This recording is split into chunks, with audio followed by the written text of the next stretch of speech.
Hey, this is Dr. Eric Fields. Today I want to talk about the maintenance phase.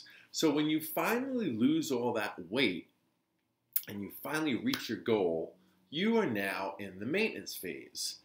And there's usually not a whole lot of tweaking that needs to happen between the weight loss and the maintenance phase because when you lose all that weight, your caloric needs have now changed a lot and probably will not be so different from the amount of calories that you are consuming on your weight loss plan.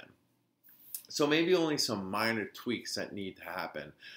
Chances are you'll be able to eat a little bit more than you did on the maintenance phase, but not a whole lot more because again, your caloric needs have changed because you lost all that weight. Once you're in the maintenance phase, the most important factor that you need to be on top of is doing your weekly weigh-ins, continuing to do your weekly weigh-ins. Because if you don't do that, and let's say 10 weeks go by before you step on the scale, you could be totally surprised and shocked that you gained 13, 14 pounds. And now you're like, holy crap, I have, 14 pounds of weight to lose now, or even more. And then you're back in that mindset when you first started, which is, oh my gosh, I have all this weight to lose. How am I going to do it? Yada, yada, yada. Of course, at this point, you'd feel a lot more confident in being able to do it, but it still might feel a little bit overwhelming. And there's no need to ever go through that experience again. As long as you're doing your weekly weigh-ins, you can see it coming. So after you reach your goal, you weigh yourself the next week, you're still around the same weight, the week after that, and then all of a sudden you gain a pound. And then the next week another pound, and then the next week another 2 pounds. At that point, when you're up about 4 or 5 pounds, now you can say, wait a minute, we are trending upwards again. And you can make some tweaks, and at that point, it's super simple to fix because you've only gained a few pounds. Super simple to fix. It's basically just going to look at those two sides of the equation, which is calories out or calories being expended, which has to do with exercise. And keep in mind, exercise means any physical activity in which you're burning calories, which is basically any physical activity, right? So if you're walking, if you're taking the stairs to the 6th floor where you walk rather than taking an elevator, that's exercise. So looking at that side of the equation, how can I, burn some more calories, or looking at the calories coming in side of the equation, which is what you're eating. And it usually only means a few tweaks, especially if you're gaining only, let's say, like a half a pound a week, right? Then you're just a little bit in that surplus. So it's not going to take a lot to get back to maintenance, which is right here, right? Maintenance, basically, the definition of that is when the calories we expend, right, is very similar to the calories that we consume, so that our weight stays the same, right? We're burning as much as we're taking in. Something, that's pretty much the idea, around that idea, okay? So I'll give you a great example of being in the maintenance phase and being able to make a really quick adjustment in real time, just about. I had mentioned in my Thanksgiving video that I used a bunch of strategies so that I wouldn't gain weight. I had actually gained a few extra pounds over the past month. And so not only did I not want to gain weight during the Thanksgiving holiday, but I was actually hoping to lose a little bit. And to my pleasant surprise, I lost 1.5 pounds throughout that Thanksgiving week, which is phenomenal. Many of us gain weight through the Thanksgiving holiday. And if we don't gain any weight during that holiday, it's a huge success. So to lose weight during that holiday, well, it really shows that I know what I'm talking about. It certainly can be done. Other tweaks that I've had to make, having been in the maintenance phase for as long as I've been in. There was a time where I was eating a certain amount of calories at breakfast, lunch, dinner, right? But I was getting super, super hungry after lunch. And then when I came home, I started to really kind of binge eat on. So, my go to food in terms of binging is like nuts and beef jerky. So, I was basically shoveling in by the handful cashews. I love cashew nuts. And if you know anything about nuts, especially cashews, they're really calorie dense. What does that mean? It means in that little cashew, there's a lot of calories. So in a handful of cashews, there could be almost 100 calories in one handful. So you do 4 or 5 handfuls of cashews, big size, big hand. So big size handfuls of cashews, and now you're about 500 calories easily. A couple beef jerkies and a cheese stick. It was really easy to eat 1,000 calories extra for snacking, which is a lot. And so I was kind of in this pattern for a while, and I was starting to gain weight, and it wasn't good. And I was like, man, what is going on? Like, why am I so ravenous after lunchtime before dinner? And I noticed what was happening was I wasn't eating enough for breakfast. This is all like, whenever we're doing a food plan, it's very personalized and very individualized. So my experience may be completely different than yours. So I don't want you to like hear what I'm saying and say like, oh, that must be my problem, so I'm going to do the same thing. It might be your problem, or it might be the reason that you're having these issues with weight control, but it might not be. You have to be a detective and figure it out. And certainly that's what I do when I'm working with people. I am a detective, and I'm figuring out exactly why they're having these difficulties. So going back to my own personal example, what was happening was I wasn't consuming enough calories for breakfast.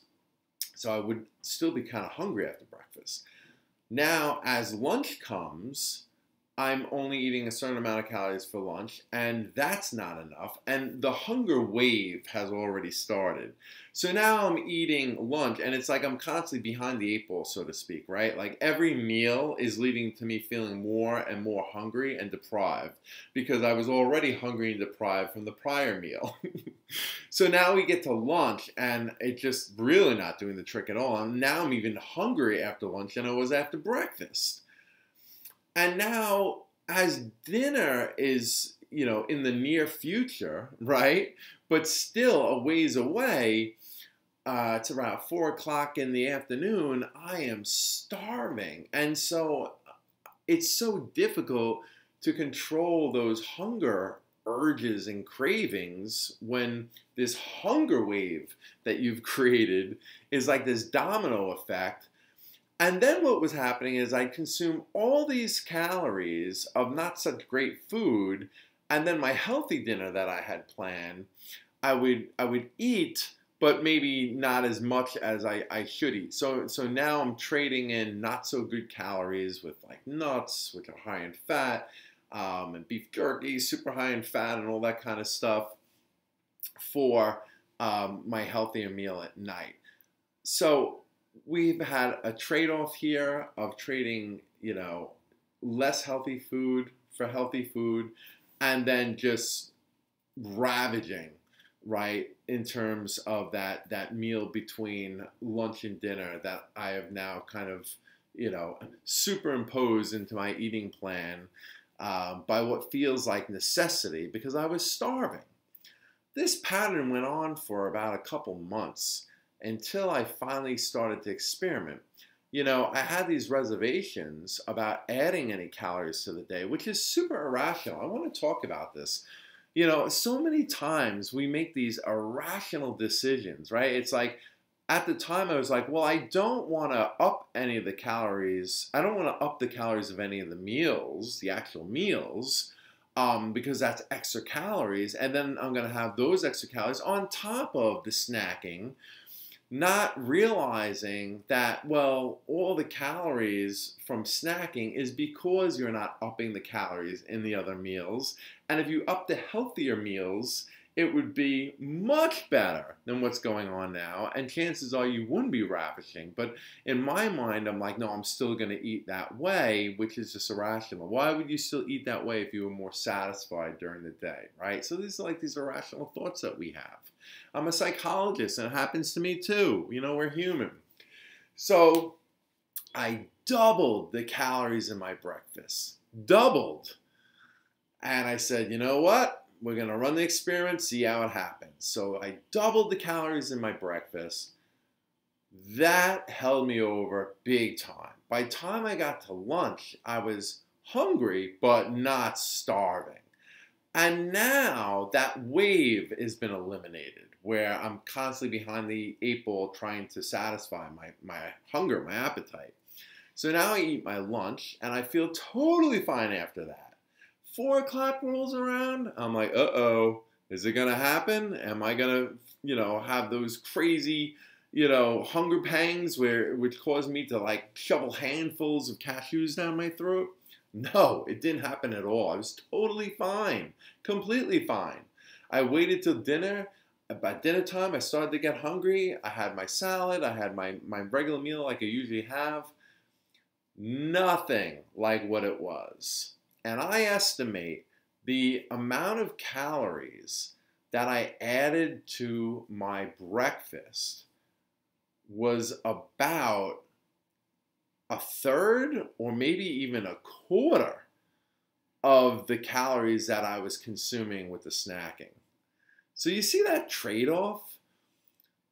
My breakfast, the increase was only, just the increase was only about a quarter to a third of the calories that I was consuming in my snack. But look at what happened with that strategy, right? All I did was I added calories to one meal, and that fixed everything. Everything else just fell into place. I wasn't so ravenous. I was much more satisfied after my meals. And there's some old school wisdom. I don't know if you've ever heard this, but for me, this worked. I mean, this was what I needed.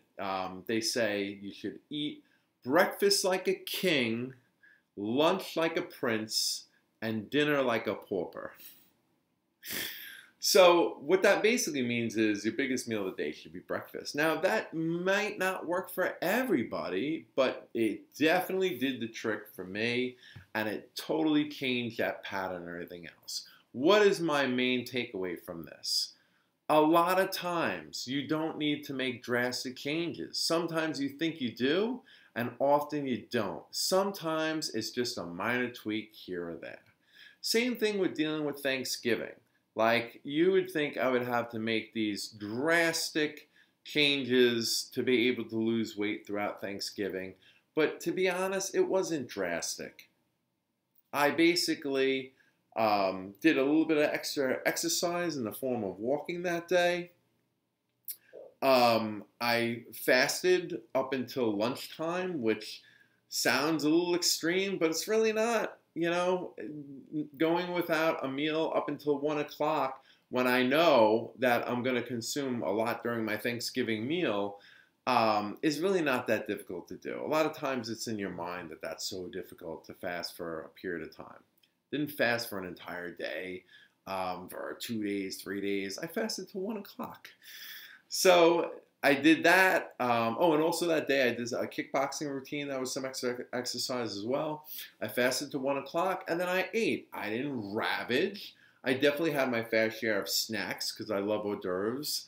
And then I had my meal, and it was a big meal. I had 1 helping just about everything, but not 2 helpings, 3 helpings. I didn't go crazy with dessert.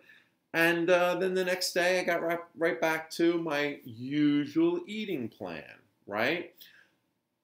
It's not that hard, folks. A lot of times people think it's so difficult that it's going to be such a sacrifice, and it's not.